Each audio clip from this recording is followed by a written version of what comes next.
चला तर मंडळी, आज बनवूया कोबी मंचुरियन. त्यासाठी एक मोठा कोबी अशा पद्धतीनं कट करून घेऊयात. खिसून घेतला तरी चालेल.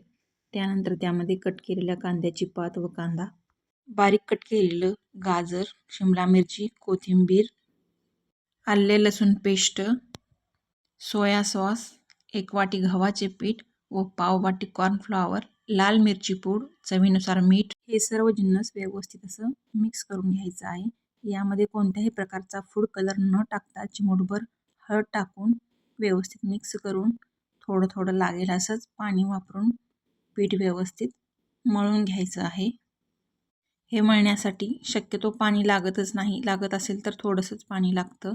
अशा पद्धतीनं पीठ मळून घ्यायचं आहे. जास्त पातळही नाही आणि जास्त दाटसर घट्टही नाही. त्यानंतर कढईमध्ये तेल घालून तेल कडक तापलं की त्यामध्ये अशा पद्धतीनं ज्याप्रमाणे आपण भजी सोडतो तेलामध्ये त्याप्रमाणे असे हे मंचुरियन सोडून तळून घ्यायचे आहेत. गोल गोल ही मंचुरियन बनवून तळून घेऊ शकता किंवा अशा पद्धतीनेही मंचुरियन बनवून तळून घेऊ शकता. मंचुरियन तळत असताना गॅस मिडियममध्ये ठेवूनच मंचुरियन तळून घ्यायचे आहेत, म्हणजे आपले मंचुरियन आतूनही व्यवस्थित असे तळून निघतील आणि त्यांना कडक कुरकुरीतपणा येईल.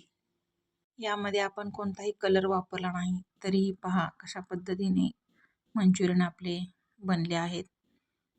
या मंचुरियनमध्ये आपण मैद्याचा वापर न करता गव्हाच्या पिठाचा वापर केलेला आहे, त्यामुळे हे पौष्टिकही आहेत. पहा कसे कुरकुरीत झाले आहे. हे मंचुरियन तुम्ही सॉसबरोबर असेही खाऊ शकता, पण आपण आता फ्राय करून घेऊयात. तेलामध्ये कट केलेला लसूण, आलं, कट केलेल्या 2 हिरव्या मिरच्या, कोबी, कांदा, कांद्याची पात व कोथिंबीर हे परतून घेऊ. हे परतल्यानंतर त्यामध्ये टोमॅटो सॉस, सोया सॉस व ग्रीन चिली सॉस हे सॉस त्यामध्ये मिक्स करून व्यवस्थित शिजवून घ्यायचे आहेत. हे सर्व 2-3 मिनिट शिजल्यानंतर त्यामध्ये आपल्याला आवश्यक आहे तेवढंच गरम पाणी घालून घ्यायचं आहे.